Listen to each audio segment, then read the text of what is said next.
মধ্যরাতে সমন্বয়কদের আবারও ইচ্ছামতো পিটিয়েছে ছাত্রলীগ, ভয়ঙ্কর রূপে ফিরতেছেন শেখ হাসিনা। বিস্তারিত রয়েছে ভিডিওতে, আপনারা দেখতে থাকুন। বিদ্যালয়ে বৈষম্য বিরোধী শিক্ষার্থীদের উপরে হামলার অভিযোগ উঠেছে নিষিদ্ধ ঘোষিত সংগঠন ছাত্রলীগের বিরুদ্ধে। এতে এক সমন্বয়ক আহতও হয়েছেন। বিকেলে বিশ্ববিদ্যালয়ের এক ছাত্রলীগ কর্মীকে আটক করে পুলিশে সোপর্দ করার সময় এই ঘটনা ঘটে। নিষিদ্ধ সংগঠন ছাত্রলীগের নেতাকর্মীদের বিরুদ্ধে আপনার জয় বাংলা স্লোগান দিয়ে জুলাই আন্দোলনের যে সমন্বয়করা আছেন তাদের উপর হামলার ঘটনা ঘটেছে। অন্তর্বর্তী সরকারের ভেতরে থেকে উপদেষ্টারা 3 ছাত্র উপদেষ্টা নতুন রাজনৈতিক দলের সাথে সম্পৃক্ত, এই অভিযোগ। উপদেষ্টা পরিষদ পুনর্গঠন করে জাতীয় সরকারের দাবি জানালেন ভিপি নূর। আপনার সমন্বয়কারীরা একে একে সবাই কিন্তু পলাচ্ছে, এদের কিন্তু পতন কিন্তু। সালাম আলাইকুম।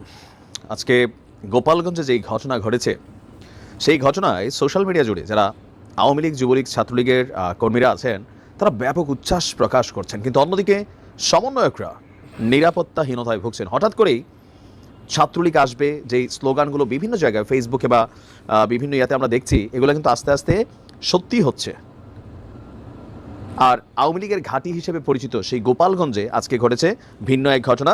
গোপালগঞ্জের বঙ্গবন্ধু শেখ মুজিবুর রহমান বিজ্ঞান এবং প্রযুক্তি বিশ্ববিদ্যালয়ের নিষিদ্ধ সংগঠন ছাত্রলীগের নেতাকর্মীদের বিরুদ্ধে আপনার জয় বাংলা স্লোগান দিয়ে জুলাই আন্দোলনের যে সমন্বয়করা আছেন তাদের উপর হামলার ঘটনা ঘটেছে।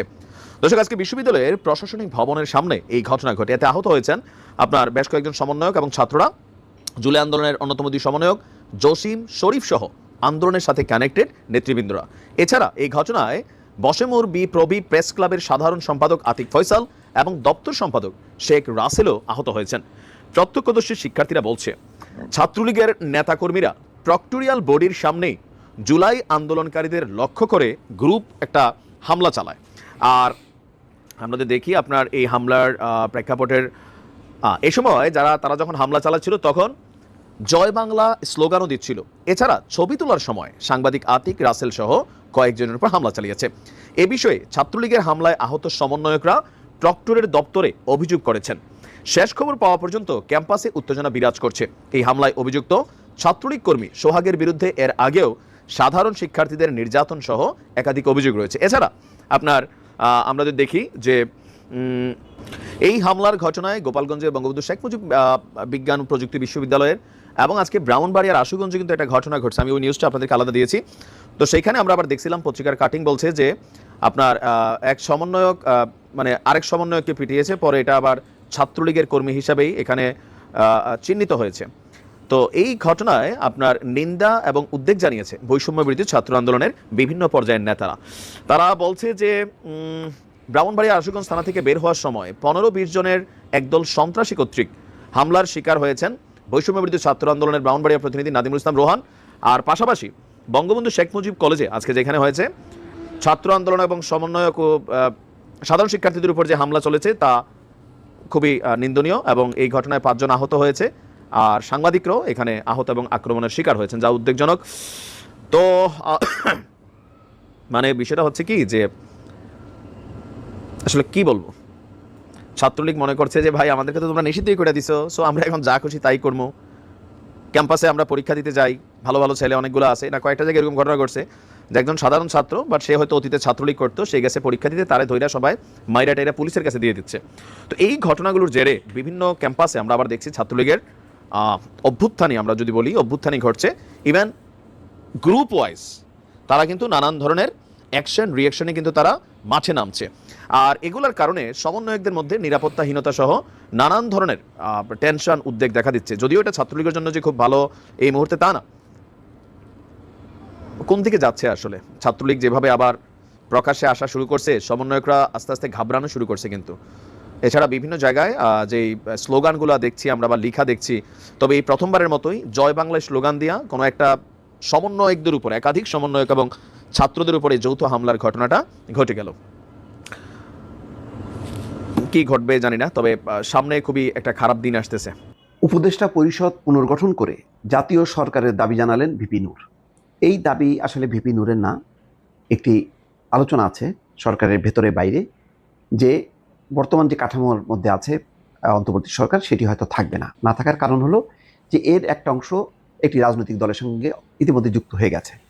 সুতরাং অন্য অংশ তারা তত্ত্বাবধায়ক সরকারের মতনই আচরণ করছেন, ব্রিগেডিয়ার সাখাওয়াত বলি অথবা আমরা যদি অন্য উপদেষ্টা রেজওয়ানা হাসান বলি বা আরও যে যারা যারা আছেন অর্থ উপদেষ্টা বা স্বরাষ্ট্র উপদেষ্টা জাহাঙ্গীর আলম চৌধুরী, তারা কিন্তু আসলে একেবারেই তত্ত্বাবধায়ক সরকারের মতনই কাজ করছেন।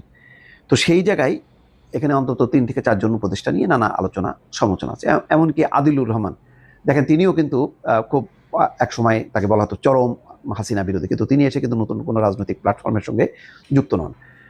এমনকি আসিফ নজরুলও নিজেকে সংযত রেখেছেন। কিন্তু যেহেতু বিতর্কের মধ্যে পড়েছে, সুতরাং এখন ধারণা করা হচ্ছে যে অনেকটা জাতীয় সরকারের আদলে একটা উপদেষ্টা পরিষদ হোক বা জাতীয় সরকার গঠন হতে পারে, যেই সরকার আগামী দিনে সংস্কার এবং নির্বাচনের নেতৃত্ব দেবে। তো সেই কারণে নুরুল হক নূরের এই বক্তব্যটা খুব প্রাসঙ্গিক। আচ্ছা, তিনি বলছেন যে জাতীয় ঐক্য এবং সংহতির জন্য জাতীয় সরকার গঠনের লক্ষ্যে নতুন করে উপদেষ্টা পরিষদ পুনর্গঠন করতে হবে। শনিবার ঢাকা রিপোর্টার্স ইন্ডি মিলনায়তনের এক অনুষ্ঠানে তিনি এই কথা বলছেন। ডাক্তার জাফর মাহমুদের সভাপতিত্বে অন্যান্যরা বক্তব্য দেন। সাবেক ভিপি বলছেন, অন্তর্বর্তী সরকার জন আকাঙ্ক্ষার বিপরীতে ধাবিত হচ্ছে অভিযোগ করে ডাকসুর ভিপি বলছেন, গঠনের পর থেকে ব্যর্থতার পরিচয় দিচ্ছে অন্তর্বর্তী সরকারের উপদেষ্টারা। সরকারের মধ্যে পরিবর্তন এনে রাজনৈতিক দলগুলোর সমন্বয়ে জাতীয় সরকার গঠন করতে হবে। নির্বাচন ডিসেম্বর বা জুনে যখনই হোক, জাতীয় সরকার ছাড়া কোনো সংস্কার বাস্তবায়ন সম্ভব নয়। যে রাজনৈতিক দল জাতীয় সরকারে যাবে না, জনগণ তাদের ব্যাপারে সিদ্ধান্ত নেবে। অর্থাৎ জাতীয় সরকার যদি হয় রাজনৈতিক দলগুলোর ব্যাপারে, তাহলে সংস্কার কার্যক্রমটা খুব দ্রুত হয়। তা নাহলে অন্তর্বর্তী সরকার উপদেষ্টারা এইগুলো নিয়ে বা কমিশনের প্রধানরা রাজনৈতিক দলগুলোর সাথে সংলাপ করবে, একটা দূরত্ব তৈরি হবে, একটা পাল্টাপাল্টি একটা অবস্থান তৈরি হবে। সুতরাং তারা যদি সরকারের ভেতরে থেকে এই সংস্কার প্রস্তাবগুলো নিয়ে আলোচনা করেন, তাহলে কাজটা দ্রুত হবে, সেই কথাটাই তিনি বলছেন। 5ই আগস্টের পর জাতীয় বা সর্বদলীয় সরকার গঠন জরুরি ছিল, কিন্তু সেটা করা হয় নাই। অন্তর্বর্তী সরকার নাম দিয়েই সরকারকে দুর্বল করা হয়েছে। এখন সরকার ও রাজনৈতিক দল মুখোমুখি দাঁড়াচ্ছে। এই যে নানান বিষয় নিয়ে আলোচনা সমালোচনাগুলো হচ্ছে, এগুলো তো মানুষ ভালোভাবে দেখছে না। এখন এই অবস্থা যদি চলতে থাকে, তবে এই বিভাজনই আওয়ামী লীগকে পুনর্বাসনের সুযোগ করে দেবে। এটা একটা ভালো, এবং আওয়ামী লীগ অনেক খুশি এই যে এখন যে ঠোকাঠুকি চলতেছে সেই কারণে। আওয়ামী লীগ নিয়ে তিনি বলেন, আওয়ামী লীগ যদি সুযোগ পায় তাহলে কিন্তু কাউকে ছাড়বে না। আওয়ামী লীগকে কামব্যাক করানোর জন্য ন্যাশনাল ইন্টারন্যাশনাল অনেক এজেন্ট কাজ করবে, ফান্ড দেবে। কাজেই ছাত্রসহ রাজনৈতিক দলকে বলবো, আওয়ামী লীগের প্রশ্নে আপনাদের অবস্থান পরিষ্কার করুন, করতেই হবে। তো যাক, একটা ভালো যে এটা শুরুতেই জাতীয় সরকার হওয়া উচিত ছিল, কী কারণে হয়নি। এখন কিন্তু সেই জাতীয় সরকারের প্রয়োজনীয়তা অনুভব হচ্ছে। হাসিনার বিরুদ্ধে যে রাজনৈতিক দলগুলো তারা মিলে যদি একটি জাতীয় সরকার গঠন করে, তাহলে অনেক কাজগুলো কিন্তু খুব দ্রুত হবে, হয়তো সেটি সেই দিকেই যাচ্ছে। দর্শক, আপনারা জানেন যে নতুন রাজনৈতিক দল গঠন নিয়ে নানা রকম আলোচনা হচ্ছে, আলোচনা সমালোচনা হচ্ছে। এর মধ্যে সবচেয়ে বড় যে প্রশ্নটি উঠেছে যে অন্তর্বর্তী সরকারের ভেতরে থেকে উপদেষ্টারা, 3 ছাত্র উপদেষ্টা নতুন রাজনৈতিক দলের সাথে সম্পৃক্ত, এই অভিযোগটা উঠেছে। তারা কি সেই প্রক্রিয়ার সঙ্গে যুক্ত থাকতে পারেন? বিএনপির পক্ষ থেকে তীব্রভাবে বলা হচ্ছে যে না, পারে না। মাহমুদুর রহমান মান্না এমনকি তিনিও বলছেন, নাগরিক পক্ষের সভাপতি, তিনিও বলছেন যে কোনো উপদেষ্টা যদি 6 মাস পরেও যদি নতুন রাজনৈতিক দলে যদি যোগ দেন, তাহলে বুঝতে হবে যে তিনি এখন ক্ষমতায় থেকে এই প্রক্রিয়ার সঙ্গে যুক্ত, এবং ক্ষমতায় থেকে রাজনৈতিক প্রক্রিয়ার সাথে যুক্ত থাকলে সেটা কিংস পার্টিতে রূপান্তরিত হবে, এই অভিযোগও করছেন অনেকে। বিএনপি নেতারা কেউ কেউ বলছেন যে নতুন রাজনৈতিক দলকে স্বাগত, কিন্তু কোনোভাবেই সেটা যেন সরকারের ভেতরে থেকে, অর্থাৎ সরকার যে একটা নিরপেক্ষ চরিত্র আছে অন্তর্বর্তী সরকারের, সেটা যাতে ব্যাহত না হয়।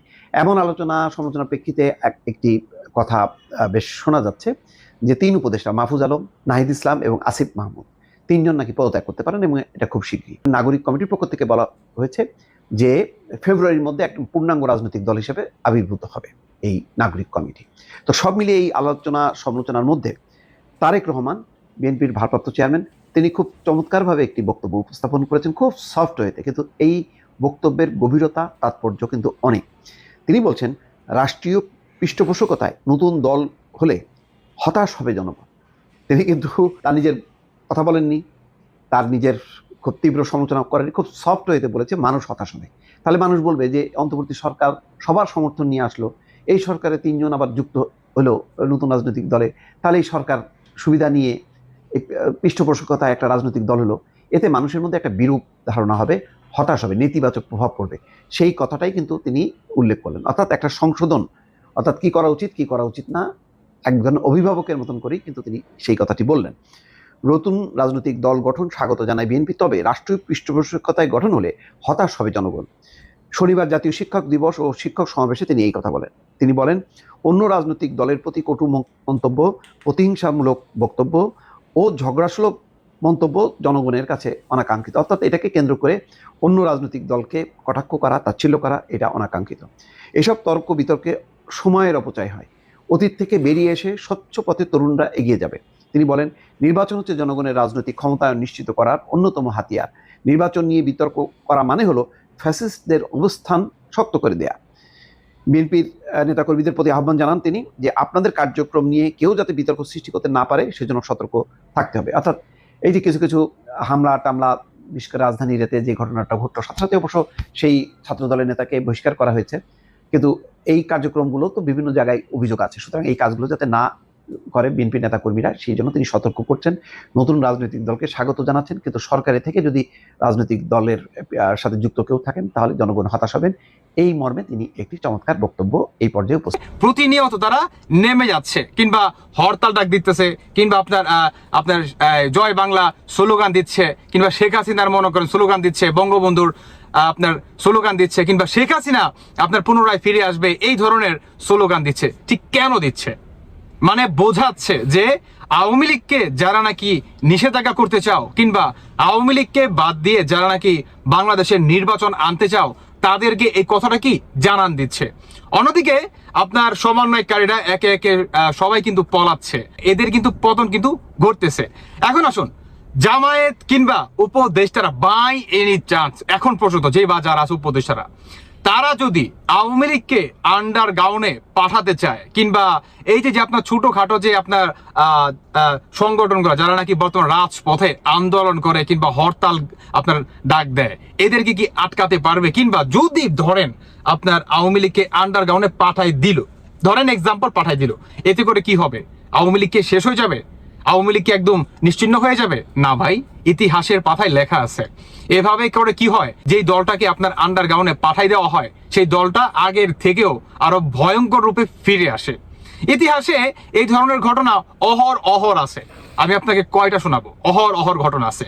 মানে কোনো একটা রাজনৈতিক দলকে যদি আপনি আন্ডারগ্রাউন্ডে পাঠান, সেই দলটা আগের থেকেও আরো কয়েকশো গুণ আপনার ক্ষমতা নিয়ে তারা মনে করেন পুনরায় রাজপথে ফিরে আসে।